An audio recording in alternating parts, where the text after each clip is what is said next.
1번, 1번에 뭘 썼냐면요. 나의 모든 문제를 지금 다 쓰는 겁니다. 마음에 안 들어 나의 모든 문제를 1번에 다 쓰는 거예요. 모든 문제, 뭐 게으르다 예를 들어서 뭐 나는 뭐 소심하다 뭐 마음에 안 들어 다 단어로 다 쓰세요. 단어로 그냥 뭐 10개, 20개 뭐 다 좋아요. 생각나는 모든 걸 다 쓰세요. 나의 모든 문제. 눈이 작다, 발이 작다. 뭐 끝없이 쓰세요. 끝없이. 마치 이제 우물에 지금 막 오염이 돼 있다. 오염이 돼 있는 우물을 지금 다 퍼내려고 그래요. 다 퍼내고 새로운 깨끗한 물로 우물을 바꾸려고 그래요. 그러면은 우물을 먼저 퍼내야 되겠죠? 마찬가지로 이제 나에 대한 자아도 잘못된 오염된 자아를 다 퍼내서 없애버리려고 그래. 없애고 싶은 이제 이런 문제를 다 쓰는 거예요. 뭐 게으르다, 뭐 소심하다, 남의 눈치를 본다, 뭐 돈을 잘 못 번다, 뭐 생각나는 모든 걸 다 쓰는 거예요. 요거는 이제 퍼내기 위해서 쓰는 거지. 생각이 안 날 때가 있으세요? 자, 좋아요. 이제 그 정도 쓰시고 이제 2번 갑니다. 2번은 질문이 뭐냐면 그것이 당신의 생각하는 자신에 관한 모두입니까? 예, 아니요. 뭐예요? 모두예요? 아니죠. 그럼 아니요죠. 당신은 그 이상의 사람이 아닙니까? 그 이상의 사람 맞죠? 네. 그럼 그 이상의 당신은 어떤 사람입니까? 그 이상의 당신은 어떤 사람인지 지금 쓰는 거예요. 네? 자, 지금 당신, 그 문제가 당신의 모든 게 아니라고 그랬잖아요. 그 문제 이상의 당신이 아니, 문제 이상의 사람이 아니냐 물었잖아요. 문제 이상의 사람 맞나요? 네. 그럼 문제 이상의 나는 어떤 사람인지를 한번 써보시라는 겁니다. 이번에. 문제 이상의 나. 즉, 문제가 아닌 나는 어떤 사람이냐 이 말이죠. 아들, 딸도 잘 낳았고, 아들, 딸도 잘 키우고 있고, 뭐, 지금 몸도 건강하고, 뭐, 아침, 점심, 저녁도 잘 먹고 있고, 뭐, 운동도 잘하고 있고, 뭐 잘하고 있는 게 참 많죠? 네. 그 문제 이상의 나는 좋은 게 참 많이 있을 거예요. 그거 다 한번 써보세요. 자, 좋아, 이제. 그 정도 쓰시면은 이제 좋아요. 지금 쓴 내용을 볼 때 그것이 당신에 대한 모든 것입니까? 예, 아니요. 아니죠. 지금 썼던 내용이 당신의 모든 게 아니죠? 그래서 그러면은 지금 이번에 썼던 그 내용이 아닌 당신은 누구입니까? 즉 2번이 아닌 당신은 누구예요? 2번 이상의 당신은 누구냐 이 말이죠. 이번에 썼던 그 내용보다 더 위대한 그 이상의 당신은 어떤 모습인지 3번에 한번 쭉 써보도록 하겠습니다. 2번보다 더 나은 나는 어떤 사람인가? 쓸 수 있는 게 많이 있으면 더 좋죠. 자, 좋아요, 이제. 그리고 4번으로 갑니다. 그리고 3에서 표현된 단어 그 이상의 사람으로서 그것이 당신의 모든 것입니까? 아니죠? 그래서 당신은 그것보다 얼마나 더 이상의 사람입니까? 3번보다 훨씬 더 이상의 사람인 당신을 한번 써봅니다. 3번보다 훨씬 더 이상의 사람인 나는 누구인지 써가는 거예요. 한도 끝도 없는 정말 한계가 없는 나를 한번 써보는 겁니다. 얼마나 더 이상의 사람인지.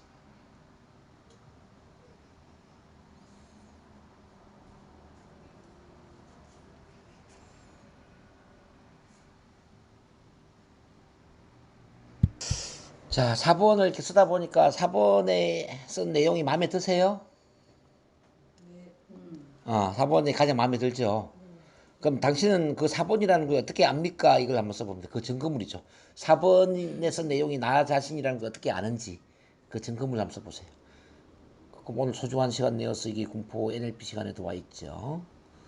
또 여러분 아침에 일찍 일어나셔서 막 산에 산행도 하고 뭐 자기 개발을 위해서 많은 또 훈련을 하셨어요. 카톡방에 목표도 올리고.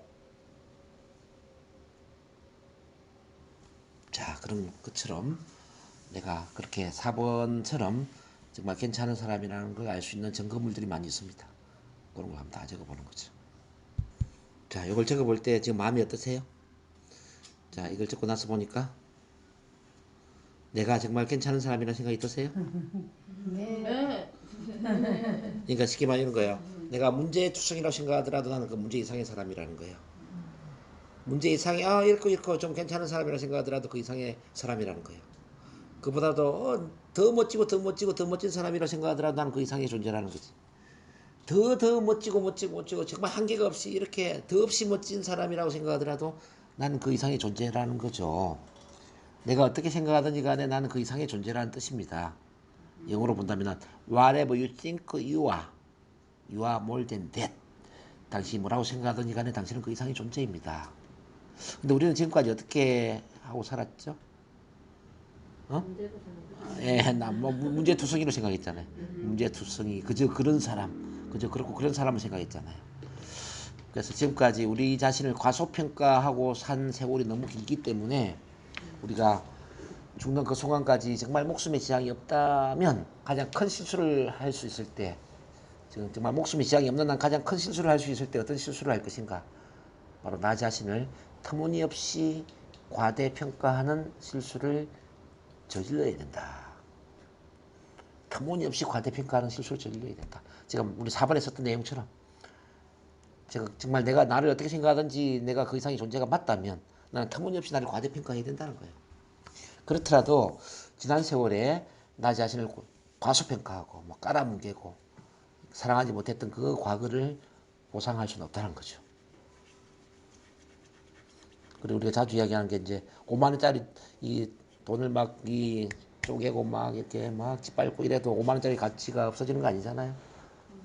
침을 뱉어도 가치는 그대로 있잖아요. 그렇죠? 우리 삶도 그렇죠. 우리가 이제 태어난 이후에 부모를 잘못 만나가지고 뭐 학대를 받았거나 학교 다닐 때 왕따를 당했거나 힘들었거나 어쨌든 뭐 우리 성장 과정 힘든 세월이 많이 있을 수 있지만 아무리 그렇게 짓밟힌 인생을 살았다 할지라도 내 타고난 가치가 달라지는 건 아니라는 거죠.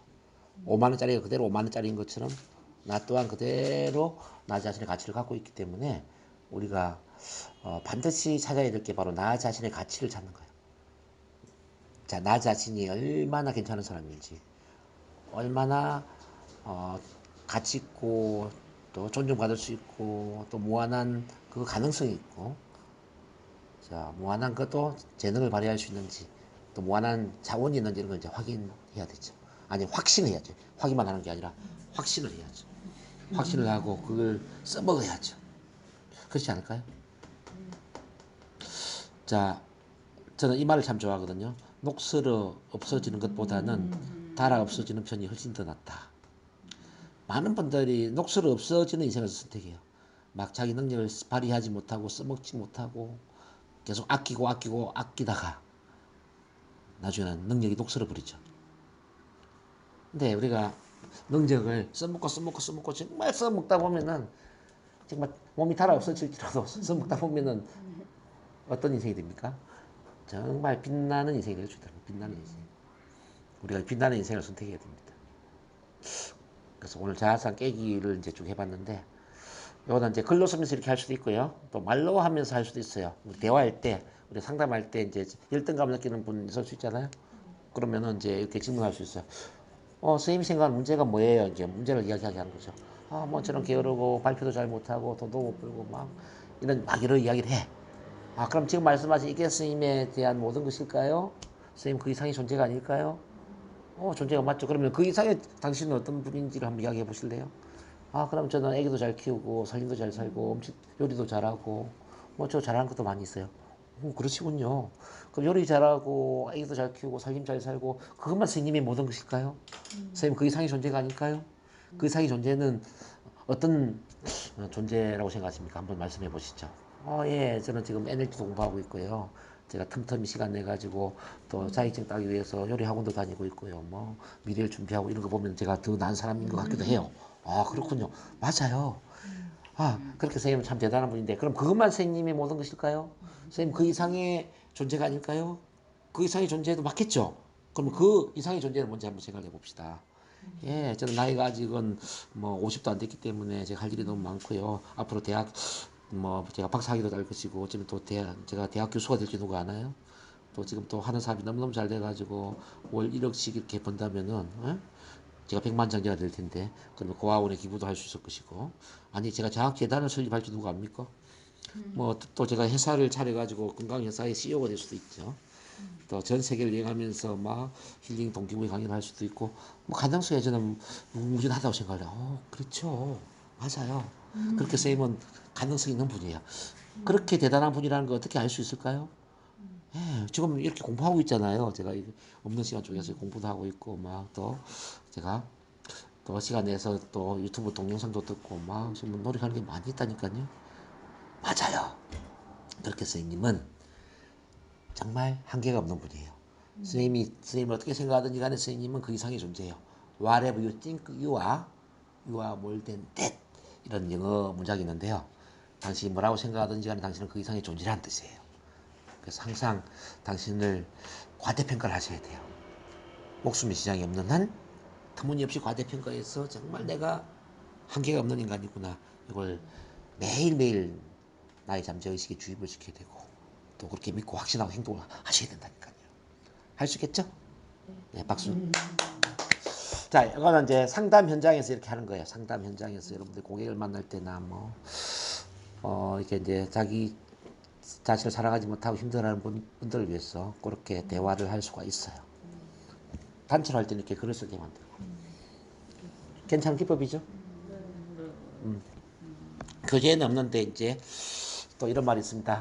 여러분들 이제 열등감을 느끼고 뭐 상처받는 분들이 많이 있는데 특히 영업하는 분들 중에 막 그 고객이 거절하고 비판하고 그러면 막 상처받는 분들 많이 있잖아요. 그런 분들한테 해줄 수 있는 좋은 말이 뭐냐면은 이런 말이 있어요. 당신이 마음속에서 허락하지 않는다면 그 누구도 당신 마음 안에 상처를 줄 수는 없습니다. 그런 말 적어 놓으세요. 당신이 허락하지 않는다면 당신이 허락하지 않는다면 그 누구도 당신 마음 안에 상처를 줄 수 없다. 당신이 허락하지 않는다면 그 누구도 당신 마음 안에 상처를 줄 수 없다. 결국 그 상처를 받는 것은 누가 상처를 주었기 때문에 상처를 받는 게 아니라 내가 허락을 했기 때문이다. 상처받는 걸 허락했기 때문에 상처를 받는 것이다. 그러니까 상처를 받는 걸 허락하지 않는다면 상처를 받지 않죠. 그럼 상처를 받는 걸 허락하지 않기 위해서는 어떻게 해야 될까요? 내 마음을 어떻게 만들어야 될까요? 자, 상처받지 않을 수 있는 단단한 마음을 만들어야 되지 않을까요? 단단한 마음은 어디서 올까요? 내가 괜찮은 사람이라는 믿음이에요. 터무니없을 정도로 이렇게 나는 참 괜찮은 사람이구나. 이렇게 무궁무진한 가능성이 있는 사람이구나. 내가 이렇게 정말 한계가 없는 존재구나. 이런 자기 스스로의 가능성, 잠재력을 확신할 때 상처를 받지 않을 수가 있다는 거죠. 근데 상처받는 사람들은 어떤 사람들이냐면 난 보잘것없어. 벌어놓은 돈도 없고 내가 살 수 있는 내 집도 없고 난 이렇게 번번이 잘하는 게 없지. 나 이렇게 참 부족해. 뭐 이렇게 생각하잖아요. 이렇게 자기 자신을 부족한 존재로 생각하는데 누가 이제 막 거절을 하고 비난 비판적 이야기를 했어요. 그럼 마음 안에 뭐가 들어오죠? 바로 상처가 들어온다는 거죠. 그래서 내 마음 관리를 잘 하셔야 되는데요. 마음 관리를 잘 할 수 있는 그 힘이 바로 나를 터무니없이 과대평가하는 것이다. 요즘 이해되십니까? 자, 요과 관련해서 그럼 여러분들이 이제 그 교재는 없지만 그냥 메모하세요. 자, 1등감에서 벗어나는 법을 지금부터 좀 같이 공부를 해보겠습니다. 많은 분들이 1등감을 느끼거든요. 1등감. 자기는 못났다고 생각하고 자기는 부족하다고 생각하고 남들과 나를 비교해서 과소평가를 합니다. 자, 1등감의 일종은 남들과 비교하는 마음. 이것도 1등감에서 나옵니다. 경쟁심리. 이것도 1등감에서 나오는 거예요. 우월감도 1등감의 일종입니다. 우월감. 내가 잘났다고 생각하는 그 우월감 있잖아요. 교만. 이것도 1등감이에요. 시기 질투도 1등감이에요. 시기 질투로 1등감이고 이제 또 사람들 만날 때 막 다른 사람을 무시하는 말을 할 수가 있잖아요. 무시하는 이것도 1등감이에요. 내가 부족하기 때문에 1등한 존재로 생각하기 때문에 다른 사람을 깔아뭉개면서 자기가 보상받으려고 하는 거 보상심리에서 나오는 거예요. 자, 무시하는 말투, 뭐 다른 사람한테 상처를 주는 행동들, 뭐 분노하는 행동, 이게 다 1등감에서 나오는 겁니다. 그래서 이제 이 1등감은 상당히 위험한 건데요. 우리가 1등감을 없애야 돼요. 그럼 어떻게 없앨까? 자, 1번. 생각과 대화 속에서 파괴적인 자기 비판을 제거해야 된다는 겁니다. 생각과 대화 속에서 파괴적인 자기 비판을 제거한다. 우리가 대화하다 보면은 자기도 모르게 저는 그거 잘 못해요. 전 부족해요. 저 같은 게 뭘 그걸 하겠어요. 저 같은 게 어떻게 성공을 해요. 뭐 이렇게 이야기하는 사람 있잖아요. 아, 전 영업을 못해요. 제가 어떻게 영업을 해요. 아우, 좀 아는 사람도 없어요. 이게 여러분들 겸손의 미덕에 해당되는 말이라고 생각하세요? 아니면 자기 비판이라고 생각하세요? 자기 비판이죠. 아, 저 영업을 못해요. 아, 제가 어떻게 강의를 해요? 저 강의 못해요. 이게 겸손으로 느껴지면 겸손이 아니라니까요. 그게 자기 비판입니다. 자기를 깔아뭉개는 말입니다. 그런 말 절대 하시면 안 돼요. 또 이런 거 있잖아요. 누가 칭찬을 하면은 칭찬 자체를 받아들이지 못하는 사람이 있어요.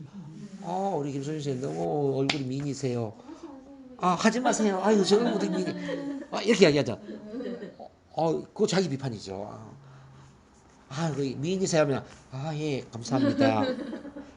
예, 더 예뻐지도록 노력하겠습니다. 이렇게 가는 게 맞잖아요. 제가 보면 미인이에요. 막 그러면서 이제 이렇게 거부하는, 이것도 자기 비판이라는 거죠. 요리를 왜 이렇게 잘하세요? 요리 너무 오늘 잘하셨어요. 점심 너무 잘 먹었어요. 예. 감사합니다. 잘 드셨다니까 너무 기쁘네요. 이런 말이 참 좋잖아요. 근데 차린 것도 없었는데, 변명치 않은데 죄송합니다. 막 이렇게 이야기할 수가 있어. 근데 대한민국 문화에서 그걸 이제 겸손으로 생각하는데, 그게 절대 겸손이 아니라는 겁니다. 그게 바로 자기 비판입니다. 자기를 깔아뭉개는 그런 말투입니다. 그래서 절대 자기가 못났다고, 부족하다고, 부정적인 그런 말을 하시면 안 된다는 거죠. 자기 생각도 마찬가지예요. 내 마음속에, 난 왜 이게 못하지? 왜 난 강의를 잘 못하지? 왜 돈을 못 벌지? 왜 난 아는 사람이 별로 없지? 왜 자신감이 없지? 막 이렇게 마음속으로 생각할 수가 있거든. 요 자체도 굉장히 위험한 거죠. 그러니까 생각 속에서 자기 비판을 절대 하면 안 된다. 만약에 이제 그런 생각이 불쑥 이제 떠오를 수가 있잖아요. 그러면은 의문을 제기해야 돼요. 의문. 과연 그럴까? 내가 무슨 근거로 이런 생각을 하지? 내가 소심하다는 걸 어떻게 알 수 있지? 내가 영업에는 재능이 없다는 사실을 내가 어떻게 알 수 있지? 어떤 근거로 내가 이런 이야기를 하고 있지? 어떤 근거 이런 생각을 하지? 이렇게 의문을 제기해야 돼요. 내가 못났다라는 걸 어떻게 알 수 있지? 내가 무슨 근거로 내가 못났다고 생각하지? 근거도 없는데. 자, 이렇게 이제 의문을 제기하면은 어떤 생각이 들죠? 자, 사실 무근이라는 생각이 들어요, 안 들어요? 근거가 너무 많이 생각이 나더라고요. 자, 어떤 자기 비판도 용납될 수가 없다. 자, 많은 분들은 자기 비판, 자기 반성이라는 명목으로 자기 비판을 막 일삼거든요. 자기 반성 내지는 겸손. 절대 그거 아니라니까요. 여러분들이 그 겸손할 필요도 없고, 그리고 자기 반성을 할 필요도 없어요. 반성을 굳이 왜 안 해도 되느냐면요. 우리 잠재의 시간에는 이미 양심이라는 그 엄청난 쉽게 말하면 신성, 하나님과 비슷한 또는 부처님과 비슷한 그 옳고 그름을 판단하는 양심이라는 그 잣대가 있단 말이에요. 그 신의 마음과 같은 신성이. 요게 알아서 다 반성을 해. 내 머리로 판단을 안 하더라도 다 반성을 해가지고 옳은 길을 가게끔 인도를 한다는 거죠. 자, 모든 인간의 마음은 진리를 추구한다. 저는 이렇게 믿습니다. 모든 인간의 마음은 진리를 추구하고 사랑을 지향한다. 여기에 어긋남이 저는 단 한 명도 없다고 생각을 해요. 즉 모든 인간은 올바른 인생을 살고자 하고요. 모든 인간은 사랑이 넘치는 인생을 살기를 원한다는 거죠. 그렇지 않을까요? 이제 여유가 없기 때문에 인간은 악한 쪽으로 가는 거죠. 여유가 없기 때문에, 즉 사랑이 부족하기 때문에 애정 결핍으로 인해서 도둑질을 하거나 범죄자가 되거나 폭력적으로 또는 정신적인 병, 신체적인 병 이렇게 가는 거잖아요. 근데 사랑이 충만해 봐요. 사랑이 충만하면은 누가 도둑질을 하고 누가 살인을 하고 누가 악한 행동을 해요? 안 하죠. 사랑이 충만한 경우에는 전부 선한 쪽으로 가죠. 근데 그 사랑이 저한테만 있고 여러분들한테 없는 게 아니라 모든 사람 내면에 그 사랑이 있다는 거예요. 인간의 본질은 사랑이거든요. 인간은 사랑에서 왔다. 자, 인간의 고향은 사랑이다 이렇게 보시면 돼요. 자, 나의 고향은 사랑이다 이렇게 생각하세요 그냥. 자, 한번 따라 해볼게요. 나의 고향은 사랑이다. 나의 고향은 나는 사랑에서 왔다면 사랑 속에 잉태됐단 말이에요. 우리 두루마리도 읽어보면 이렇게 나와요. 나는 사랑 속에 잉태됐고 이런 말이 나와요. 그러니까 사랑 속에서 잉태되었기 때문에 내 안에는 항상 사랑의 에너지가 있어요. 그래서 우리는 자기 반성을 안 하더라도 본능적으로 사랑을 추구해요. 사랑을 주고 나누는 그런 쪽으로 가려고 그래요. 근데 이제 이게 크기에 따라서 좀 작은 분은 가족 안에 사랑이 머물고 이제 우리 아들 딸 잘 되기를 원하는 쪽으로 이제 집중이 되고 조금 이제 이게 사랑이 커지잖아요. 그럼 우리 아들 딸도 잘 되고 우리 또 친정도 잘 되고 뭐 시댁도 잘 되고 이렇게 갈 거예요. 우리 친정 시댁도 잘 됐어. 그럼 이제 우리 이웃도 좀 잘 됐으면 좋겠고 이게 이웃도 잘 돼. 그러면 우리 지역 사회 우리 대한민국이 좀 잘 됐으면 좋겠네. 이게 세상으로 퍼져나간다 이 말이에요. 이게 세상 속에 사랑을 실현하지 못하는 사람, 사랑이 없는 사람이 아니라 지금 내 가족 먹고 살기에도 좀 힘든 거죠 사실은. 내 아들 딸 키우기도 좀 힘들고 내 친정 식구 시댁 식구 챙기기도 좀 힘들겠죠. 그래서 밖에 신경을 못 쓸 뿐이지 저 여유가 없을 뿐이지 그분이 사랑이 없는 게 아니다 이 말이에요. 그래서 우리가 누구나 갖고 있는 이 사랑의 본질을 일깨워 주잖아요. 그럼 인간은 항상 진리와 사랑을 추구하게 돼 있다. 그러니까 자기 비판 안 해도 됩니다. 그냥 자기 비판 자기 반성하지 마세요. 자 오로지 자기를 받아들이세요. 그래도 괜찮아. 예를 들어서 이런 거 있잖아요. 아침에 일찍 일어나야 되냐 늦잠을 잤어. 자 6시 일어나기로 내가 약속을 했는데 내가 8시에 일어났네. 그럼 나를 꾸지람하지 말고 사랑하는 동문아 오늘 너가 늦잠 잤구나. 얼마나 피곤했으면 늦잠을 잤겠니. 네 몸이 그만한 휴식을 원했던 거야. 이렇게 2시간을 더 많이 푹 자고 일어나니까 몸이 얼마나 개운하니. 일단 활동할 수 있는 에너지도 생기고 그지. 이제 활력이 넘치니까 더 많은 활동을 할 수 있을 거야. 그래서 늦잠 잔 거 너무 자기 비판하지 말고 괜찮으니까 이제 좋은 에너지로 오늘 하루를 멋지게 보내도록 하자. 화이팅! 자, 이런 구조로 이야기를 하면 어때요? 비록 늦잠을 잤지만 늦잠 자는 것에 대한 죄의식이 있어요 없어요? 없잖아요. 바로 그거죠. 사람들은 자기 일을 비판하면서 죄의식을 느끼는 게 문제라는 거죠. 난 늦잠 자. 6시는데 왜 늦잠 잤지? 2시간이나 까먹네. 아이고, 나 같은 게 뭘 이렇게 인생을 산다고. 성공한다고. 이렇게 자기를 막 깔아뭉개고 죄의식을 준다는 거죠. 그래서 이 죄의식은 감정적 위에서도 아주 안 좋은 거기 때문에 자기 자신한테 죄의식을 느끼게 하는 그런 비판을 절대로 하시면 안 됩니다. 우리 어릴 때 이 죄의식을 너무나 많이 느꼈잖아요. 뭐 공부 좀 못하면 부모님이 야, 네 성적 가지고 어디 대학 들어가려고 그러니 이렇게 하잖아요. 뭐 또 사고치고 그러면 너 커서 뭐가 되려 이러니 계속 죄의식을 느끼게 만드는 이런 꾸지람을 한단 말이에요. 그리고 선생님들도 이제 보면 죄의식을 조장하는 그런 폭력을 많이 썼죠. 슬리퍼 부서 가지고 막 뺨 때리고 막 우리 또 중학교 다닐 때는 옷 다 벗겨가지고 팬티만 입혀가지고 막 오리걸음 시키고 막 선생님들이 막 그랬어요. 그러니까 얼마나 성적으로 수치심을 느끼고 죄의식을 느끼겠어요. 그러니까 이제 이런 수치심을 조장하거나 죄의식을 조장하는 이거는 정말 최악 행동이거든요. 자기 자신한테 절대 그런 행동, 그런 말을 하면 안 된다는 거예요. 나는 지금 있는 그대로 완벽하게 사랑스럽다. 이걸 항상 생각해야 돼요. 비록 내가 늦잠을 잤건 학생 같은 공부를 좀 못했건 좀 사고를 쳤건 남들이 볼 때 조금 부족한 행동을 했다 할지라도 그래도 나는 나한테 이런 이야기를 해야 돼요. 나는 지금 있는 그대로 완벽하게 사랑스럽다. 나는 지금 있는 그대로 완벽하게 사랑스럽다. 이걸 항상 생각해야 됩니다. 할 수 있겠죠 그렇게. 네. 그래서 자기 비판을 제거해야 되고 이제 두 번째는 뭐냐면은 어떤 경우에도 다른 사람을 원망하면 안 된다 이 말. 다른 사람을 원망하면 안 된다. 다른 사람을 원망하는 게 지금 당장은 다른 사람을 원망하니까 내가 마음이 편안할 수 있어요. 근데 다른 사람을 원망한 게 아니라 나 자신한테 원망감을 심은 거예요. 다른 사람한테 돌을 던지면은 다른 사람한테 돌을 던진 게 아니라 이게 나한테 돌을 던지게 되는 거예요. 이해되시나요?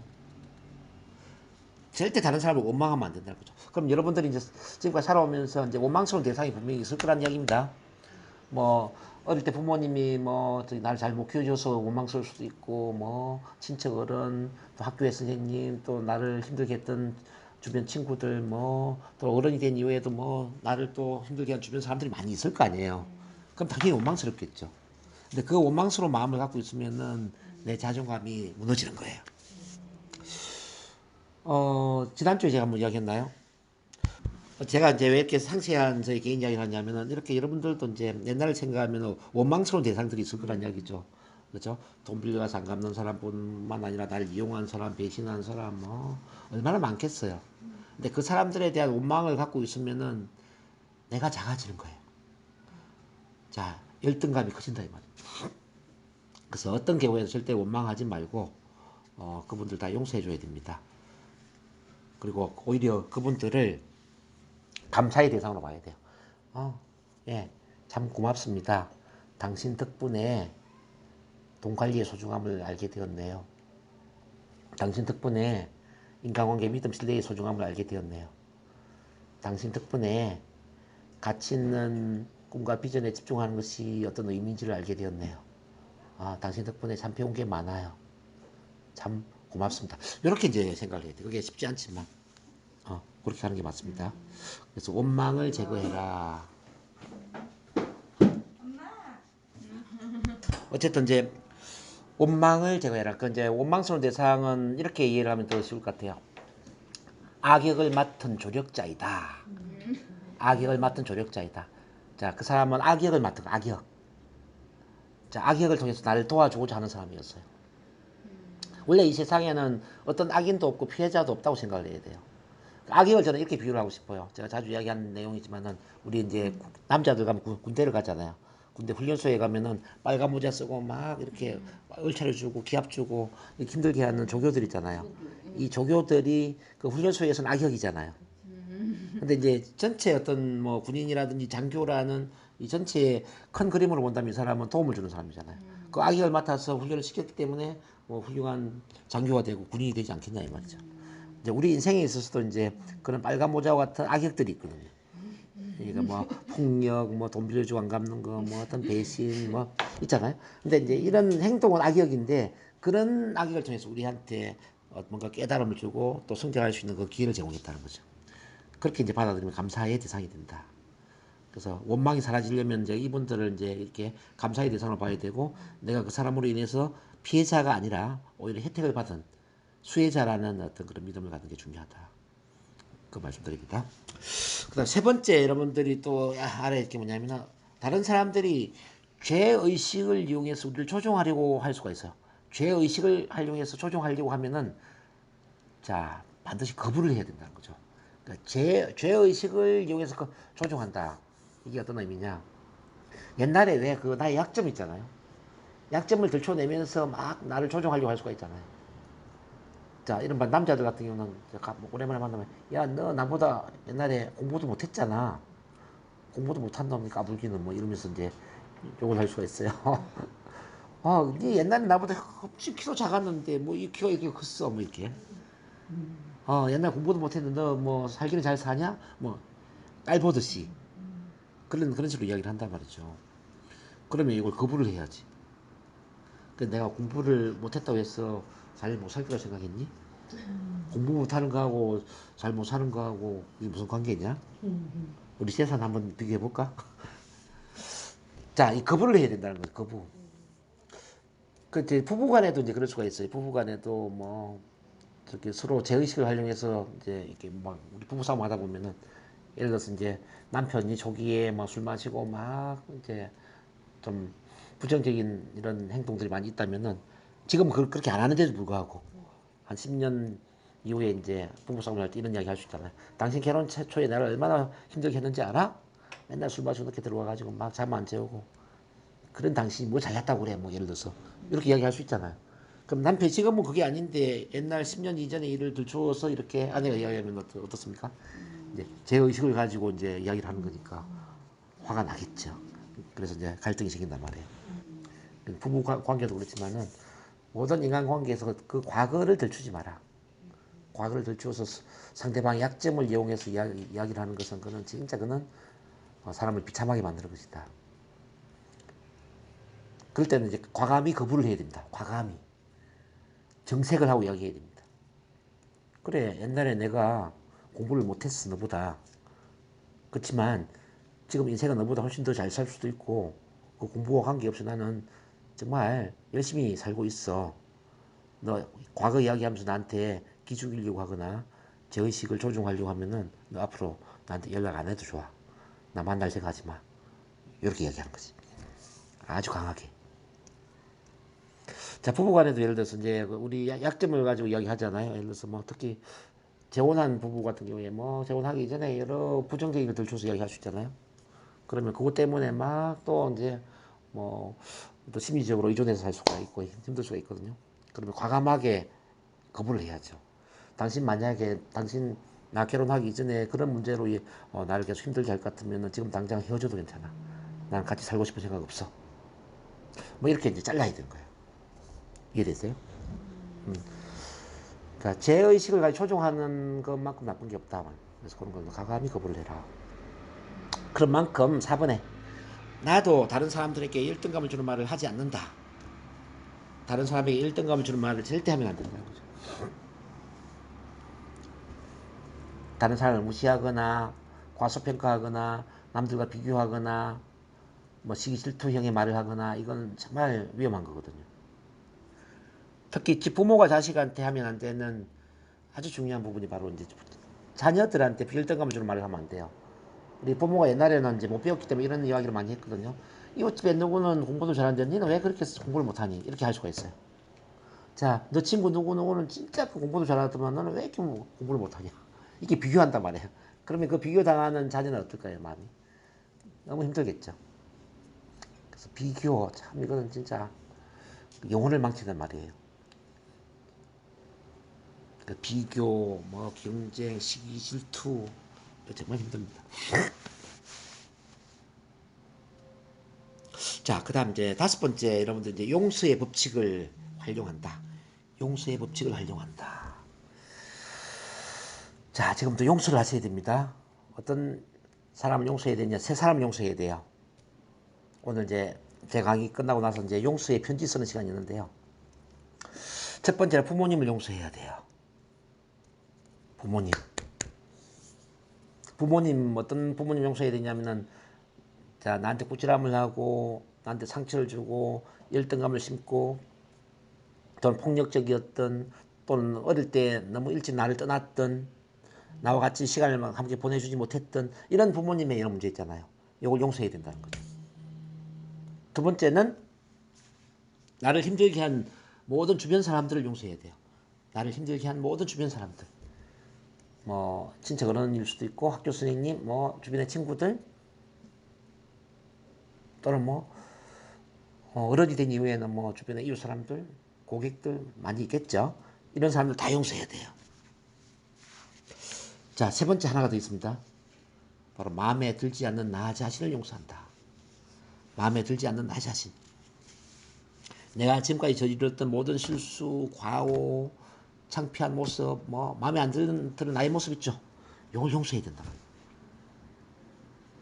이렇게 함으로써 우리가 이제 열등감에서 벗어나는 겁니다.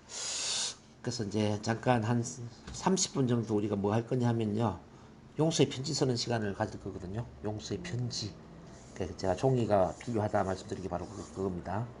노트에 써도 좋고 아니면은 이면지 뭐 또는 A4 용지도 좋겠습니다. 그래서 지금 제가 말씀드린 자, 우선 부모님께 편지를 한 통 쓸 거예요.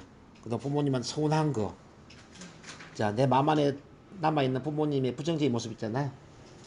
용서하지 못했던 거. 내 머리에 의식은 용서했지만 용서가 안 됐던 그런 게 좀 있을 거라고요.